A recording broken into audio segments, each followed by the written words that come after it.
As you can see, I brought in my first amazing guest here, Erin. Um, Erin, I know you've been doing mindfulness coaching for some years now. Is that correct? Yes, that's right. Okay, fantastic.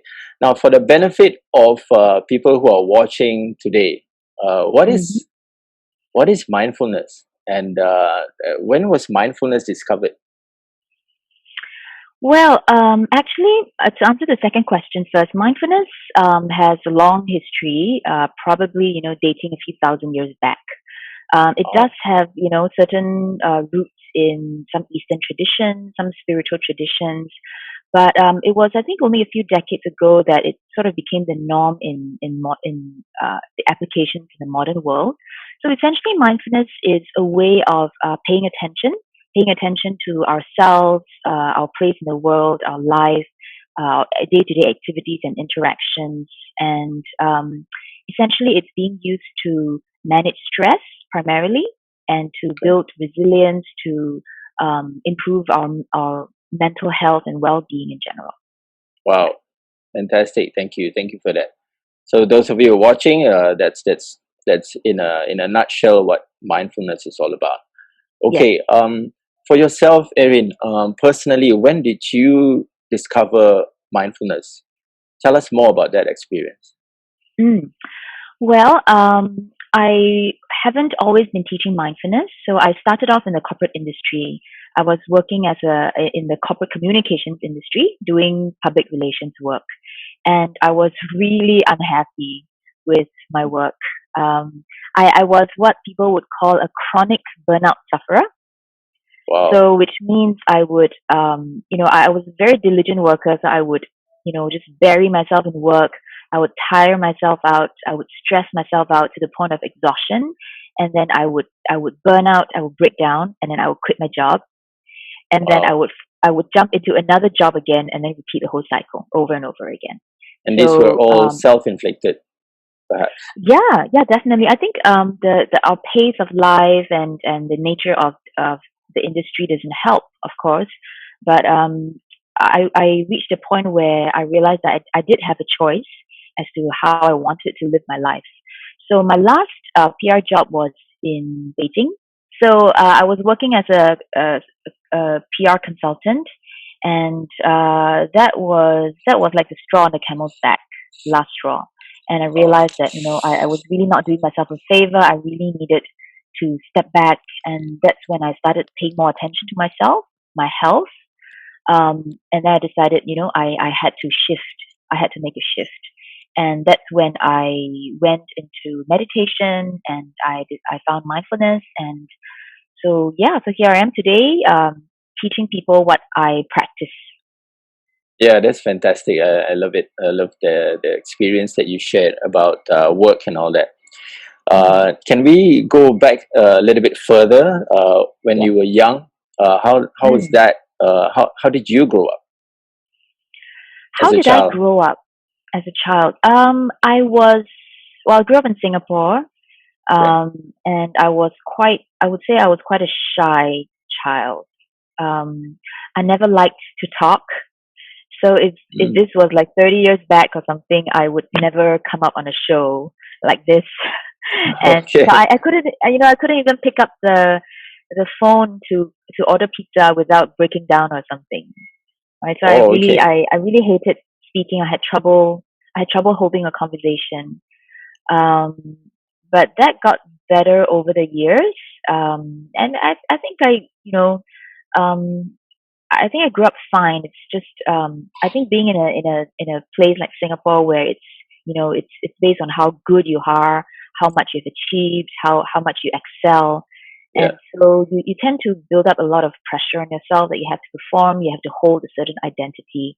So I think that sort of followed me through the years of my career in the first 10 or 12 years or so, and that's when I led myself to the ultimate breakdown, and then choosing to step out of it. Yeah. Wow. Um, uh, let's talk about stress, right? Mm. Um, do you think environments as a child or even Mm. as an adult your environment actually can affect the way you think and decide on a daily basis.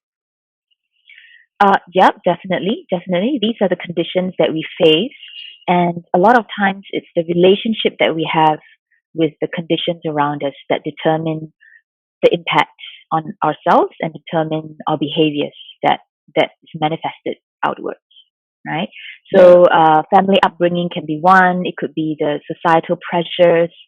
And what I've discovered is that we do have some form of control. So it's important to recognize what's within our sphere of control. So I can't change how the world works, but I can change my yeah, relationship to this world and what kind of exactly, relationship I want with this world. Yeah. exactly. Okay, moving forward, I have another question for you, and a million other questions, of course. Okay. Not literally, but for someone who practices yoga, right, or an active person who works out like multiple times a week, um, do you think they still need mindfulness? Absolutely.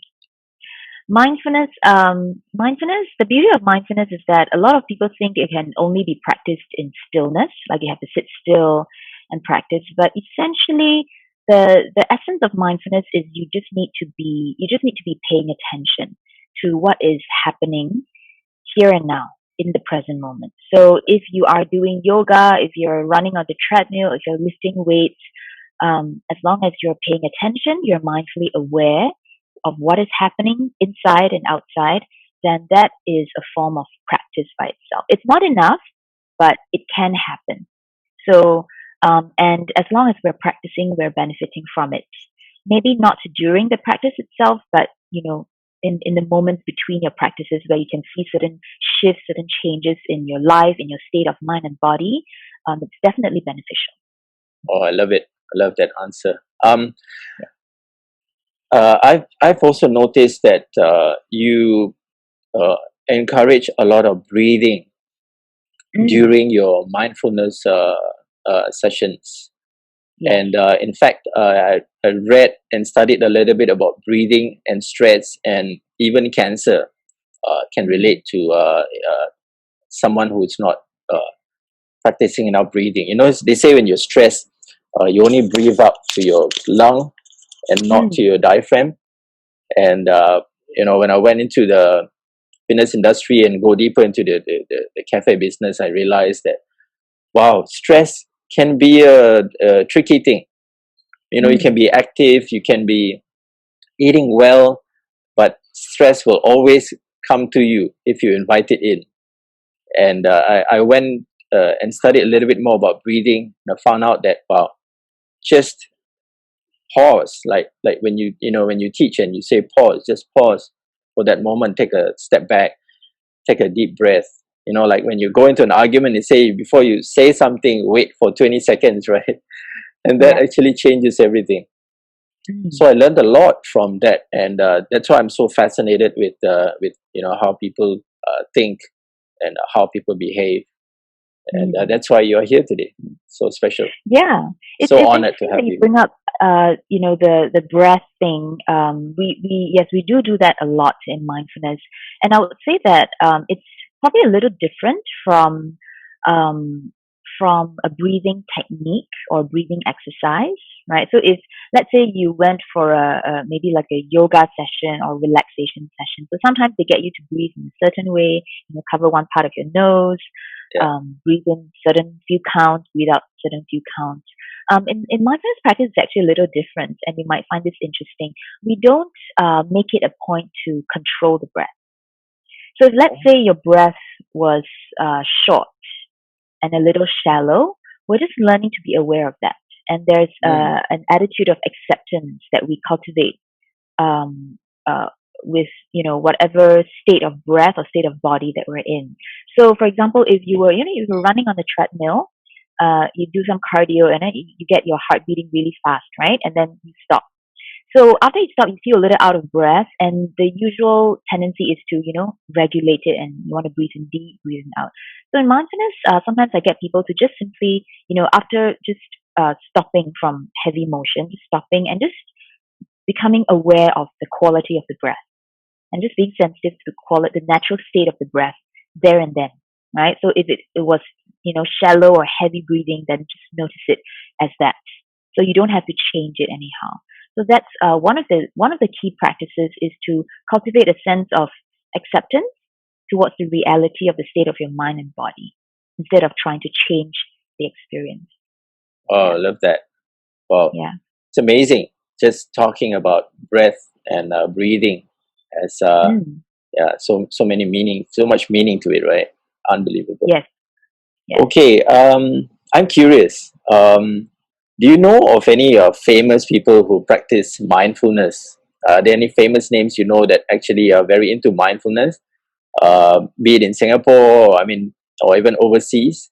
And I mean, why I ask that is because uh, in the recent years, you see a lot of stars uh, give up their lives, and that gets me wondering why. They have the money, they have the fame, they have Mm.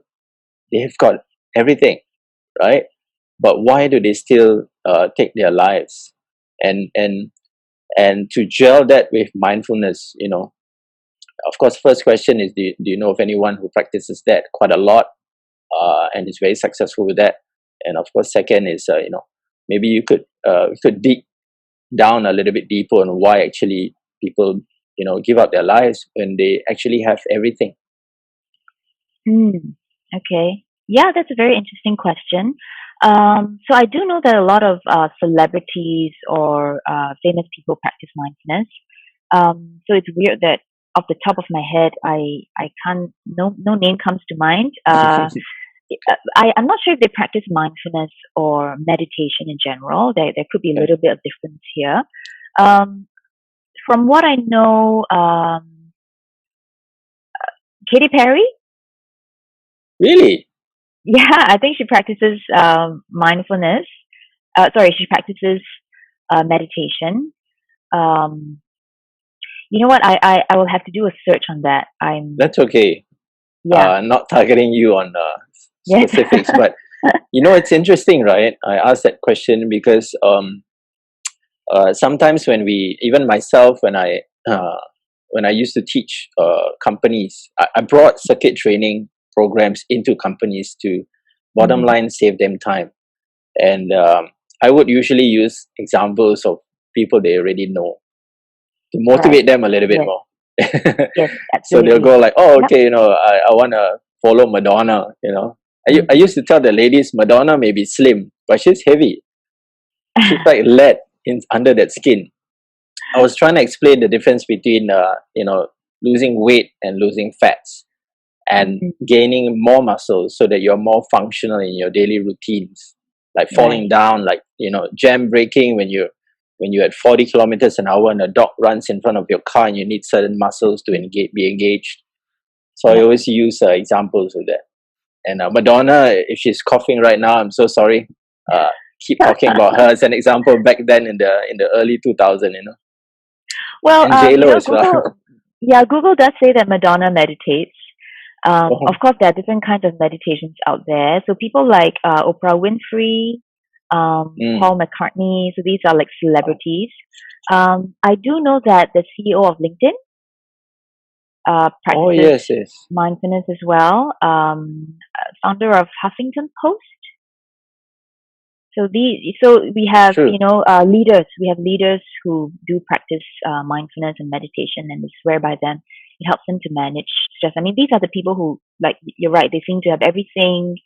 So I think sometimes the more you seem to have everything, the more you should practice as well, right? Because sometimes the more So we have, true. the more pressures we face, right? Whether it's under public scrutiny or for fear of losing what you have. So yeah, Yeah, it's amazing, right? yes. I would definitely want to dig deeper into mindfulness, and I would love to have an experience session with you. If you have any group session that's live in the future, I Mm. would like to be a little bit of a, a sample tester. What do they call that? Guinea like pig. a trial, Yeah, guinea pig. yeah, like a guinea Actually, pig. I do have a like a free weekly community practice, so anyone can join, and you're welcome to Ah, join too. Yeah, oh, excellent. Okay, yeah. Singapore is so small, it's so easy to commute around. So, guys, if it you're is. watching this and you're complaining it's too far, it's not. If you travel enough, like how Erin traveled a 100-kilometer walk, Singapore is not too far for anything. We have the best It's not. transportation uh, service in probably the whole world as well. But yeah, never complain it's too far because that's already No, no. Yeah, a mindset on its yes, own, right? that's right. That's Travel right. more, And travel more. When Singapore opens, travel travel more. more. I think walk more. Walking is really important. We really don't walk enough. When I was living in Beijing for a few years, I got a shock because I had to do so much walking just to walk to the subway. I could only walk to the subway station, and it was like a 20-minute walk in like the middle of like frosty winter, right? Wow. So, but in Singapore, you have a bus stop within 100 meters or something. It's very convenient. But yeah, we don't do that enough, and we're not getting enough action as well. Yeah, exactly. Um, so don't avoid the sun. Sun is the Don't, best yeah. between 8 to 11. So don't avoid that. You need your vitamin D, guys. So it's Yes. not just it's not. We need everything in our lives, especially Yeah. mindfulness. Especially in this day and age, I strongly Mhm. believe a lot of people need to be more aware of their daily thoughts, right? So that they can be more focused, not just Mm. for work or lives, but at the moment as well. And they can actually practice mindfulness walking as well. So since we're talking about Hmm. walking, mindful walking is a great practice to do. Oh, fabulous! Yes. That mindfulness walking. Yes, I heard in the US they have this walk called the silent walk, Mm. and I think that relates to like just being silent, maybe reflection, self-reflection. Mm-hmm. And when people walk in groups, they start talking, right? So this one they Mm. flipped it. They made it into a silent walk. So I put myself in that situation, and I was like, oh, okay, if I'm in that walk, then yeah, it is true. It's like when you're in prison, which I've not been, of course, fortunately or unfortunately, but I use that example as something where it gives you time to think. There's so much Mm. noise in this world right now, right? That people even have very little time to think. Technology is distracting us on a daily basis as well. So I think that gets very overwhelming after some It time. Yeah, it is. And nowadays, when we walk, we are mostly on autopilot, right? We don't really notice the body itself walking. So it Yeah. really it pays to get out of that headspace for a while. So when you're walking, it's good to ground your attention down to the body and just pay attention to every step that you take, how the feet comes in contact with the ground. It can be very grounding practice. Grounding, yeah. Heard of that Yeah. too. Yes. Okay, fantastic. Wanted to ask you this question about, is mindfulness only for people who have high stress jobs? Um, or is it, it's definitely suitable for everyone? I'm not sure. Why don't you share Mhm. with our audience about that? Well, I like to think that it's suitable for everyone or almost everyone.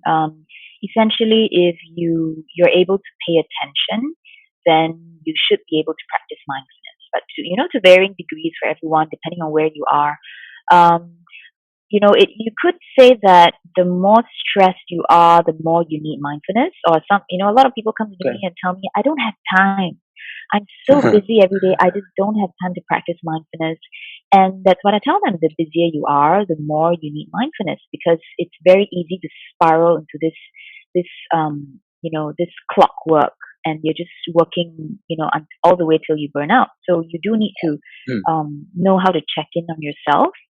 So, but I also tell people that you don't wait until you are a highly stressed person to mm, practice mindfulness. You need to practice it when you are well and safe. So mindfulness is not meant to be a cure, it's meant to be preventive, right? mm. Just like, correct me if I'm wrong, just like fitness, just like exercising. You don't start exercising only when you're sick and you want to cure yourself of some sickness, right? You want to start when you are when you're relatively well. Yeah. Yeah, that's true. That happens to many people out there, though. Yeah. I also believe that people who want to exercise always start from the basics. I always encourage people just basic stuff. Don't dream of that six pack, or don't dream of that that super fit body, because that's like stage 3 in Yeah. anyone's intention to get fit. Just get started. Just do 5 minutes a day or something. That's just get moving, like you said. People need to Yeah. walk more, move more, rather than looking at that. Because if that doesn't happen, then of course people will get very stressed just thinking about exercise and not achieving the goals. Like Yes. you cannot finish your 100-kilometer walk if you don't do your one step at a time, right? It's always about the next step, Yeah. You're next right. step, the next step, baby steps. Absolutely. Yes. And Yes. at the end of 6,000 hours, you finish the 100-kilometer walk. I'm curious though, how long did it take you to finish that, Well, including definitely the not rest 6,000 times? hours. No, I don't think We so too. took about four days and 3 nights to Okay. complete 100 km. So it's about 20 plus km every day. It's okay. It's manageable. So Mm. for me, I'm actually not a very active person. I don't trek. I don't hike a lot. So that was one of my very first serious, trekking experiences. Wow. And I did like a trial 10 km in Singapore along Henderson Waves, that Yeah, area. I just took like a 10 km hike by myself, just to train up a little before I went. But that's all. That's all I need. So when you're there, what you really want to test is a lot is your mental strength and mental resilience. Because if you tell yourself, I'm not going to make it, I'm not going to make it, then chances are you're not going to make it. that's true. That's Yeah. so true. Um, I don't know if I missed this question, but I think a lot of the audience who are watching right now are also probably asking. So my question is, Erin, how did mindfulness actually help you? Mhm. Can you share a little bit more about that? Right. Um, so many ways. So many ways.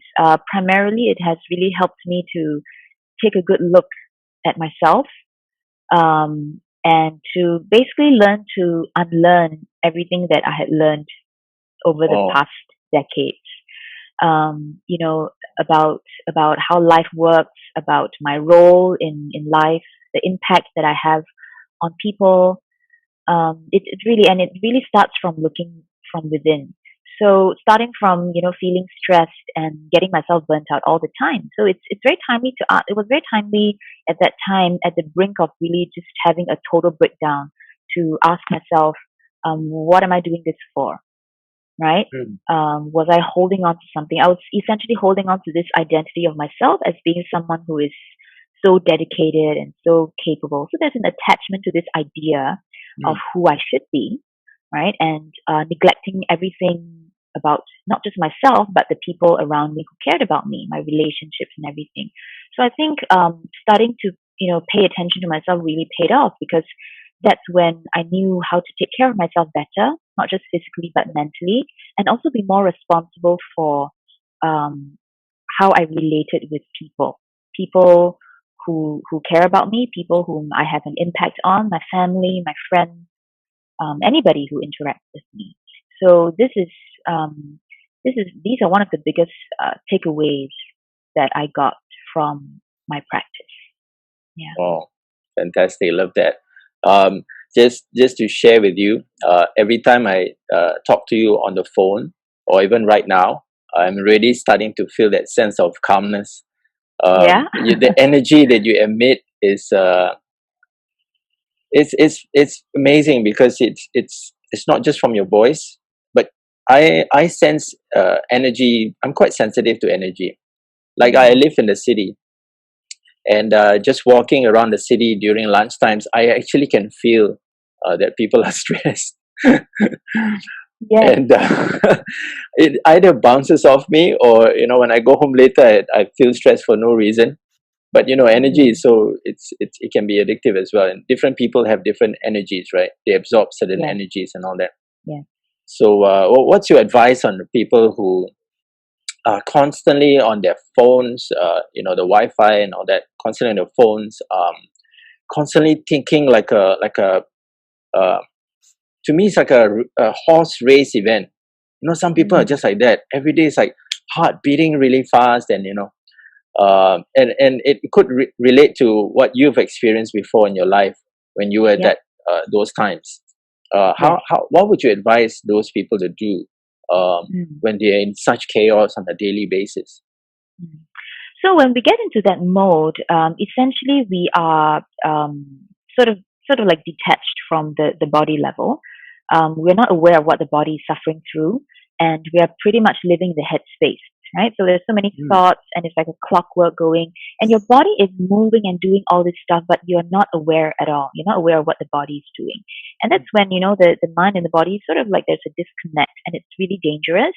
And you could break down, you could burn out, without realizing it in time, right? To Okay. to to save yourself. So one thing that I would advise people like that, including myself, because because of the nature of the work as well in such a world, it is very easy to get hooked onto the phone and to that clockwork of everyday life. So I have to constantly remind myself to come back, to come home to this body, Mm. right? So we don't want, of course, we don't want to be so attached to this body such that we fear, what's going to happen to it and everything. But this body can be sort of like a refuge for us. It's like a home for us, right?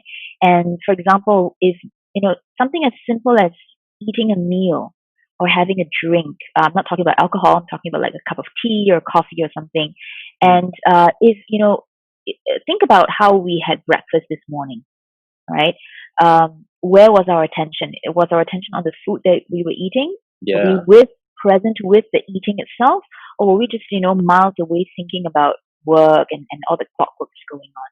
So if we were to take just a few moments to just open our senses, which is a part of the body, to just open our senses, engage the senses as we are eating, noticing the colors of the food, noticing how the food tasted, how the food smelled. Essentially, we are grounding down to the body again, and we are present again with whatever that is with us right here, right now. So taking moments like this, pockets of times like this to practice this way, and it has to be intentional. You have to remember to practice it. That's the most difficult part. But the more you practice, the more you would be to get yourself away from the headspace for a little while. Yeah. So that's what I would recommend for a start. Oh, okay. Thank you for that. It's fantastic. Um, I want to share an experience. Whenever I sit at a coffee shop, having Mm, a coffee or tea, in the city area. In fact, most of the things, this word that I hear on a very frequent basis is around the city area.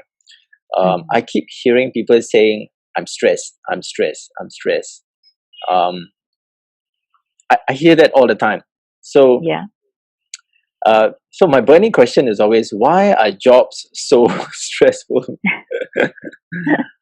And what do you think people in HR, or even who manage the employees in the company, Mm, or even themselves can do to alleviate that, or just mm, sidetrack that, not right. have that in their minds all the time?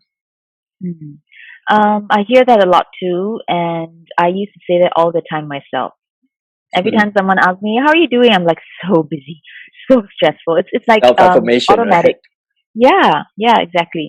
And this is something that a lot of I find recently, especially with COVID-19, a lot of HR practitioners they're wondering how they could help to engage their employees more. They realize that people are stressed. They realize the importance of mental health, mental resilience, and they do come to me to ask, how to do that. So from the mindfulness perspective, I think it's really important to offer these resources to your colleagues, your coworkers, your teams, to let them know that so resources is one, tools that's one, and second is the entire culture. It has to come from a more systemic level. We can't just throw the resources to your colleagues and say like here these are the tools. Go and practice mindfulness, and you'll be fine, and you'll be as productive as ever. You'll be as effective as ever. It doesn't really work that way. So if Mm. we're in a community, then the change has to happen at the community level. I think it's helpful to consider how each organization could integrate more of these practices, these downtimes into their day-to-day work life, and how people could practice with one another as a community, how we could check in on one another and be able to feel comfortable or safe enough to admit that, we need a break. We need a break sometimes. And having a break in between can actually allow us to go a lot further because we're checking in on ourselves to make sure we're fine before we plow ahead. Yeah. Yeah, so those of you who just heard that, you might want to play it back maybe once or a couple of times just to get that amazing advice from Erin. So Erin, in your opinion, right, do you feel that everyone needs mindfulness? And then if not, right, when do you think they should start needing it? I would think that everyone needs mindfulness, and I would think as soon as possible. I totally agree as well. The why I say as soon as possible. So, like I mentioned before, don't wait until you need help to seek help, because mindfulness is meant to be preventive, right? So, but of course, I know a lot of us are already in a very stressful state. So it's there needs to be some sense of urgency as well as to be helping ourselves and taking care of ourselves instead of expecting other people to do that for us, which may or may not happen, right? So we can't expect the company to change, we can't expect our job to change, but we can start changing ourselves. So I like to akin the skill of mindfulness to like skills of swimming. So I ask people if they know how to swim, why do you learn to swim, or why did you start learning to swim? What's the intention? Is it because your parents said so?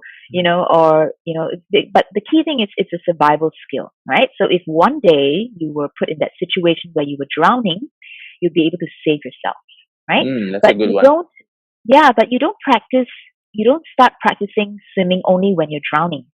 You have to practice when you're safe. You're safe in a pool. You know that you have a lifeguard around you, safety measures, and then you as you practice, you get better, so that you have the skill to use in times of drowning. So it works the same for stress, right? You don't wait until you're at the verge of breaking down, and then you start, like taking out mindfulness like it's a hammer and just hammer your stress back down. It doesn't work that way. So it's a skill that we build up in the brain, in the mind, in the body, and the more you practice in times of calmness or in times of balance, in times of light stress, when it comes to really the heavy stuff, then you'll be able to readily employ this skill to your advantage. Wow. Oh, thank you for that. Amazing. I was just reading through some of the questions, and I've actually asked you that question earlier about how you grew up, right? But I want to share a little bit. Maybe I can ask permission from Erin if she could be a couple of minutes of a advisor for me, and this may relate to a lot of the people who are watching as well right now. As I mentioned earlier, I grew up in a pretty chaotic, I would say it's a chaotic childhood. My environment was always like World War II, I would say. My mom was always stressed because she had to manage 3 kids all by herself. So she had to take a full-time job, work from 10 a.m. to 10 p.m. every day. Still need to cook for us before she left. Still need to clean the house when she got home. And still need to make sure that her children do not die when she comes home from work. So she had to play many roles. So I when I reflected back, I realized that she had to juggle so many things all by herself. And this is also for all the single moms out there. We definitely feel you because I've seen my mom struggle. And I call her my hero because even at 70, she's 73 this year. She's like Xena, the warrior princess. Wow. She can fall down and and just laugh about it with a broken bone on her arm. So for people out there, like myself who grew up, really need to get a little bit of advice from Erin. During that time when I was having asthma and all that. And I know that Mm. all these things can trigger from the emotional level. If you're aware of that, Erin, could you give some advice to people like me when I was young, or even people now, to maybe if mindfulness can actually help prevent Mm. those things from from people getting triggers for their Mm. health when it relates to uh, what you do. Mm. Okay, right. So I'm not sure about advice, but I can share with you from the mindfulness perspective how that Sure. works. So when you're talking about emotions, it's very complicated, and emotions are primarily cognitive, right? But they can Mm. have an effect on the body as well. So, for example, if you were feeling anxious, our body feels the anxiety. We could go into panic attacks, and that just feels very unpleasant. Some people feel Mm. like they're about to die when they have panic Wow. attacks, right? Wow. Yeah, so I can't offer, perspectives, let's say from the therapy point of view, you'd have to seek expert advice on that.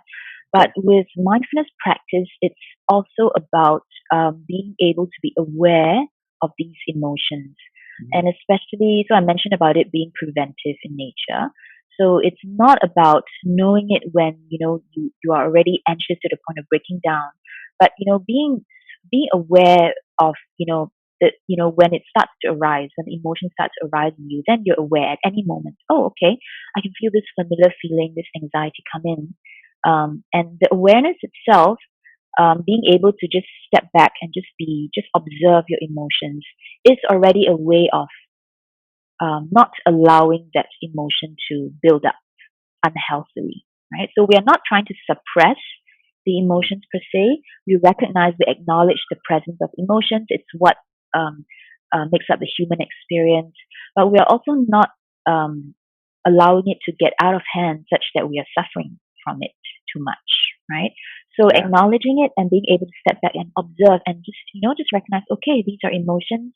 I can just watch these emotions from a safe distance, and allowing these emotions to come and go. So this is also a core practice in mindfulness as well. Okay. Thank you. Wow. Amazing. As always, every answer that you give us will be so helpful for those listeners who will be listening now or even on a later stage.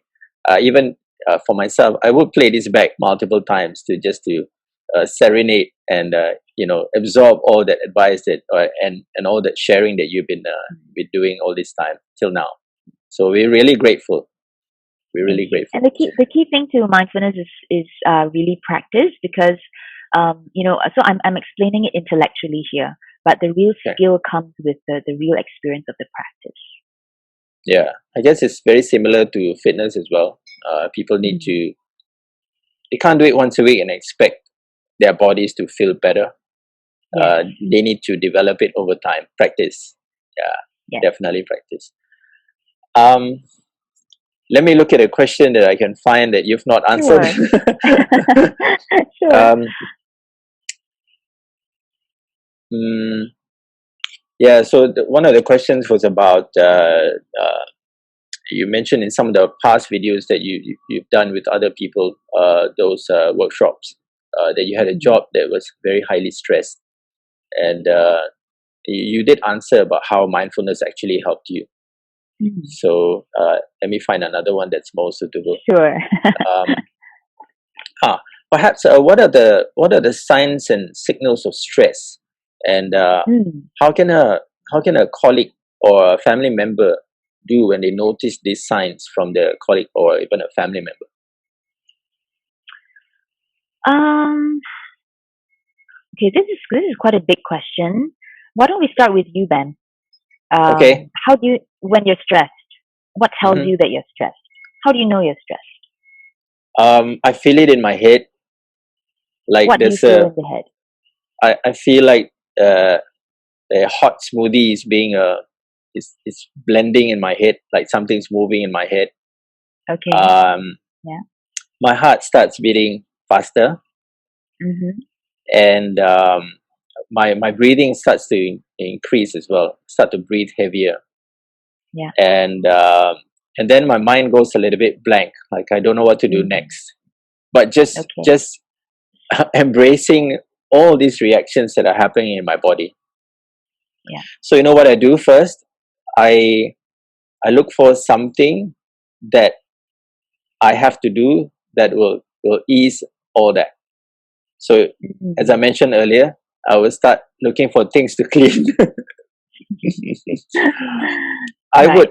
I would even go to a point where I would straighten things on a table because my mind is, I want to get my mind off whatever I'm thinking about. My mind goes into overdrive every day. I think about a lot of things. I plan ahead. I can plan even things up to 10 years ahead.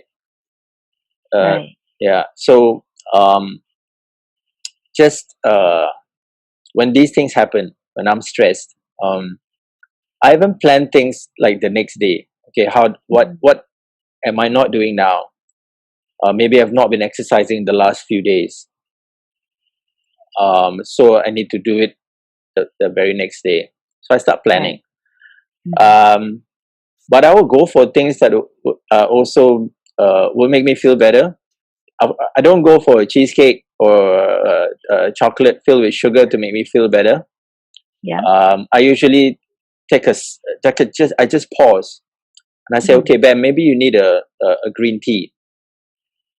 Maybe you just need to sit down and stone, and of course my mind doesn't switch off, it just thinks about planning and, future endeavors and all that. But instantaneously when I'm stressed, those are the things that happen to me. And I go to the very first thing that calms me down. But I don't do things to make myself feel worse. Right. I don't charge towards things or pick up a phone call and, start talking to someone, at that wrong mood. I take myself away from my situation and position myself at a place where I will feel that I'm most calm or that can help me. Yeah. Right. Okay. Well, thank you for sharing so much.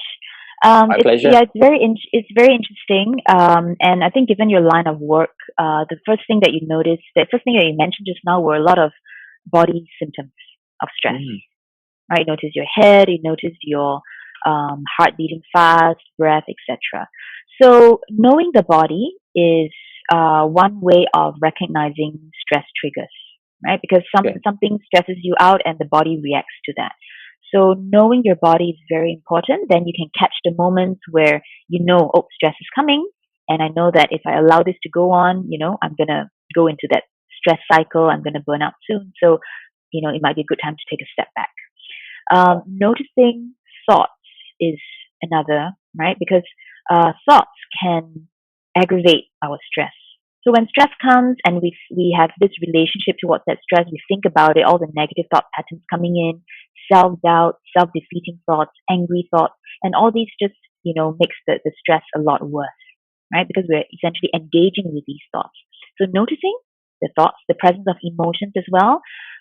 When we have certain emotions, when we're stressed, either the usual go-to is either to suppress them down because we feel maybe ashamed of these emotions somehow, or we allow them to explode, like in rage, in anger, right? And the impact, the consequences are not ideal.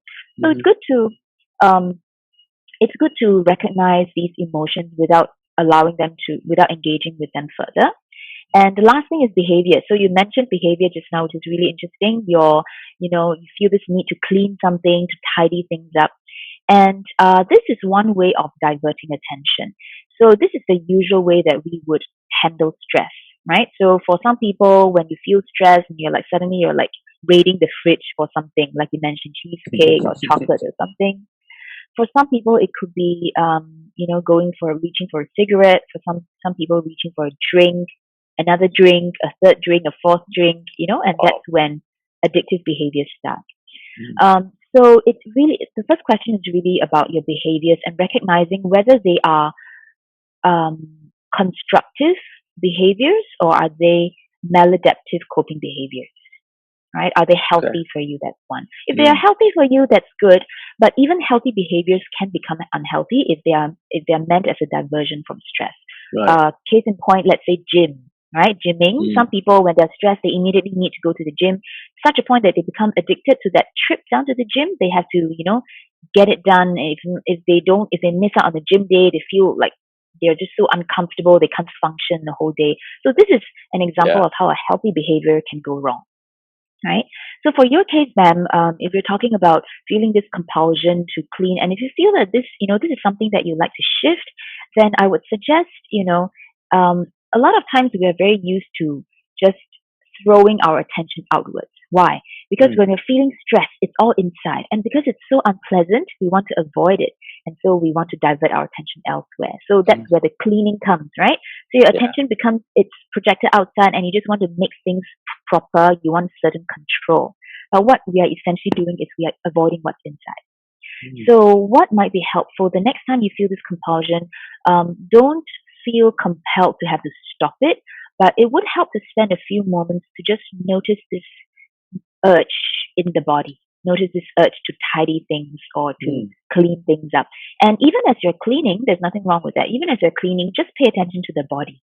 Open your senses to the body of cleaning. Just be present with the body. Because as we're cleaning, when we're stressed, as we're cleaning, we may still be running a lot of thoughts in here, right? We're still Oh yeah. processing it, but we're trying to distract ourselves. So Yeah. don't distract yourself from that.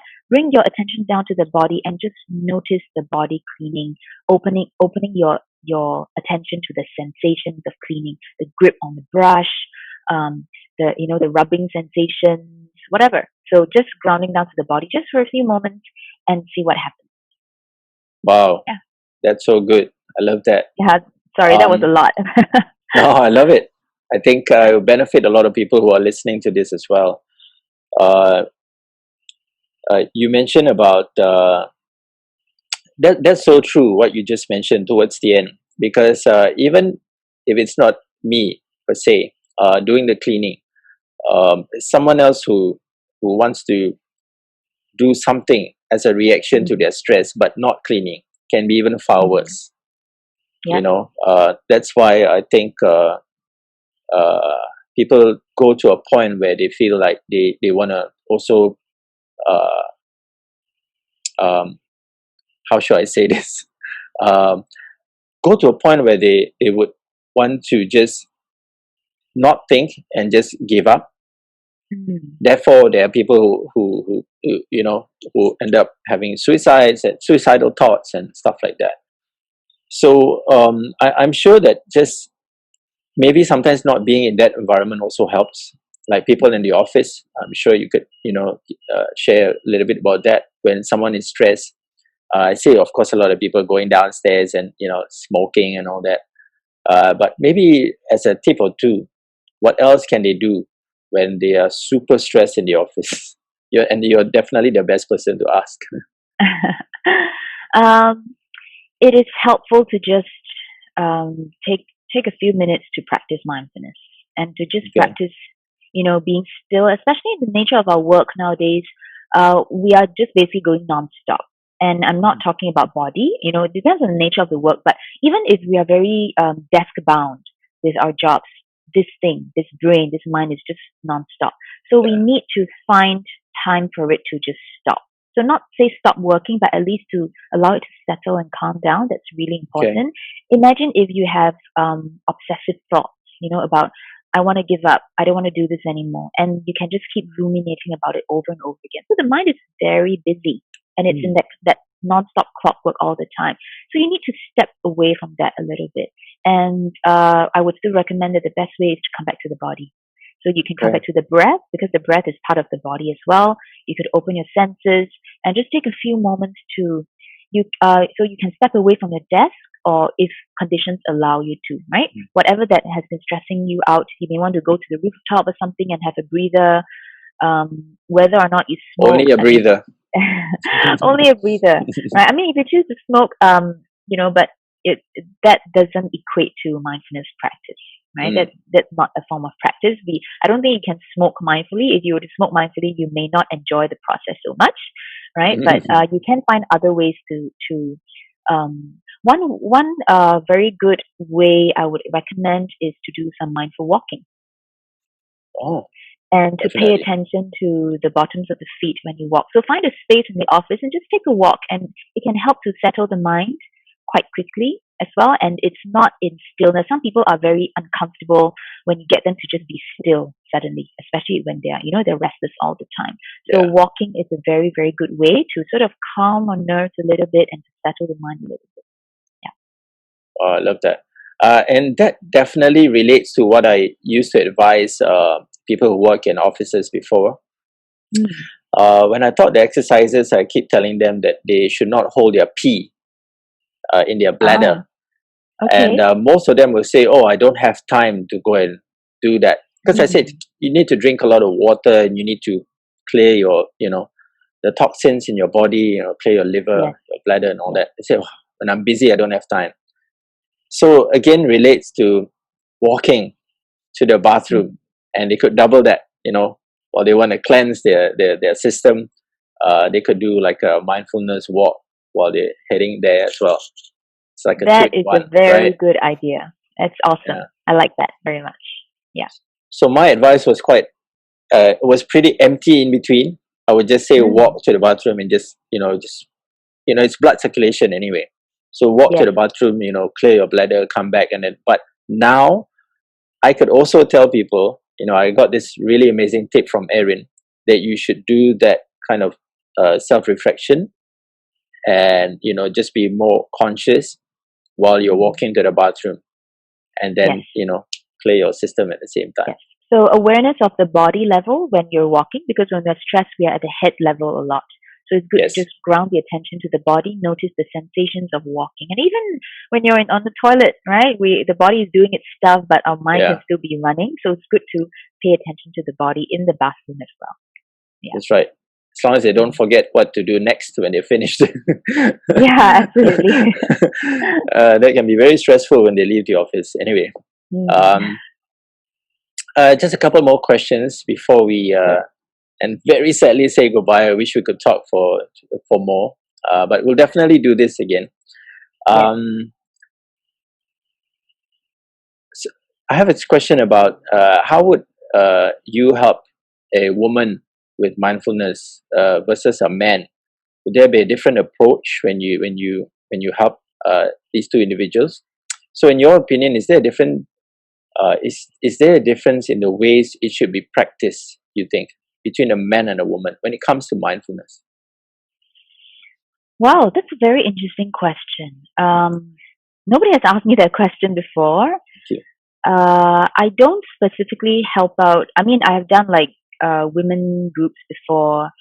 My classes are mixed, and what's very valuable about learning mindfulness in a class is that when we share about our experiences, we get in touch with the common human experiences, the common grounds of stress that we face, and we realize that we're not alone in this stress, and someone else feels the same way. So I'm not alone in this battle, and this is really beneficial for both the individual and collective well-being. Um, in terms of differences, I don't usually see it that way, even though, I know Mm. that there are certain different stresses that women and men face and the different roles that we play. But I would say the essence of our stresses are all the same, are all Mm. the same. We take on more roles than we would like. We a lot of times we share this. We feel like there's a burden of responsibility that we can't shake off, and that adds on to our stress. We are equally troubled by this headspace. Men or women, we lose touch with our body, men or women. So yeah, off the top of my head, I would say that it's short of just contextualizing the common struggles that women go through or men go through, but essentially the approach of the mindfulness practice should be the same. We should turn our attention inwards. We should start paying attention ourselves to understand the mind and the body, and Yeah. everything is going to flow outward from there. Yeah. Okay. So, Mm. in a nutshell, there's not much of a difference when it comes to maybe managing stress. Maybe slight differences between a man and a woman, but when they apply mindfulness into their lives, even though for a man or a woman, can still be sorted out in Yeah, some ways. so the approach of the practice would still apply to both men and women. It's just that contextually, maybe they're applying to different scenarios, Yeah. different contexts of their life, but the Okay. practice remains the same. Yeah. Okay. Fantastic. Why I asked that is because I used to give advice to women that some exercises are actually not male dominant. For example, the bicep curls. You see men always do bicep curls, right? And I say they're actually more suitable for women. Why? Because really? women need biceps more than men. They carry Ah. babies. That is a lot of bicep. And I joke about it. I say women also do a lot of shopping. So if you hold your handbag like that, you need your biceps to hold all that shopping. You know, unless That you is have a true. guy, unless you have a guy that will carry all these bags for you. Then I said about tricep. You know, men do push-ups, right? And it's more suitable for women because men naturally have stronger triceps. And I relate that to driving a car and say a lot of women drive cars nowadays. And in the moment of an unforeseen accident, even at 40 or 50 kilometers an hour, in fact, even at 30 kilometers an hour, or even driving through a car park, when there's something that comes in front of the car, you need to jam brake. You need the triceps to hold yourself from hitting the I lost the train of thought. Goodness, yeah, the dashboard or even just the steering wheel. The steering Right. wheel, yes. Yeah, I stopped driving 8 years ago. I saved the environment. Yeah. And a lot of other things. So, you know, that's why I was so curious to ask a question whether mindfulness has a relationship to men and women. But exercise, definitely yes. Functionality wise, some exercises are meant more for women because of what they use it for practice on a daily basis versus men. Men, most of our muscles are pretty aesthetic because we just use them to show off, but functionally in our daily lives, they're hopeless. You don't use that much, right? Yeah. Okay. Yeah, that's really interesting. I learned something new today. Very interesting. Yeah. Thank you. Anyway, we've heard. I mean, we're pretty close to time already, but we are very curious to know about your 8-week program. And you mentioned it in many of your interviews. You have this. Let me have a look at this. You say you have this 8-week mindfulness program that you offer to clients, be it corporate or individuals. Share with us more about that. Sure. So this is the classic mindfulness-based stress reduction program. It's an 8-week long program. So essentially, if you take this program, you would have about 2 months of continuous practice in the program with a group of people, with me guiding you. Essentially, with this program, we are learning the skills of mindful awareness. We're learning to pay attention to ourselves. We're exploring the stresses in our lives and how we could change our relationship with stress. So this is a very research-based, evidence-based program. Lots of people, many people have benefited from the program. It does take commitment, though. It does take a lot of commitment because every day you have to practice like close to an hour of your time. But definitely, most people who have completed the program do see very good benefits, and it helps us to have a good grounding so that we can sustain our own mindfulness practice beyond that program. Yeah. Okay, fabulous. And if someone or an organization wants to reach out to you and find out more about this 8-week program, or even just connect with you, where can they best find you? So my website is mindfulmoments.sg, or they can search me on LinkedIn. I'm pretty active on LinkedIn as well. So you can just search Erin Lee Mindfulness and you should be able to get my profile. So these are the 2 platforms that I welcome people to engage with. Okay, and in support to that, we will definitely include that in this video, Erin's website, to connect with Erin on LinkedIn as well. So, you know, you could just have the convenience of just, you know, clicking it and presto, you know, Erin will be there and you can just send her a quick message and reach out to her. Sounds okay. Good. Yeah, my pleasure. Last but not least, I have this burning question to ask as well. I used to do retreats for corporate clients with the Balinese villas that we have. Would you be keen to work with me, perhaps in the near future or in the future, to conduct retreats? And it could just be a mindfulness retreat for clients, or even done in Singapore or in Bali or wherever. We have one location in Vietnam as well, that people can go there and practice mindfulness with a combination of a few things. I talk about fitness as in general health, and also a little bit of nutrition as in intuitive eating. Would you be very open to do that with me? Yeah, I would love to explore. Just tell me when. Wow, fantastic! I've won the proposal. so so with that, guys, those who've been watching us and listening to us, I hope that you've learned and taken away so much value, especially from Erin.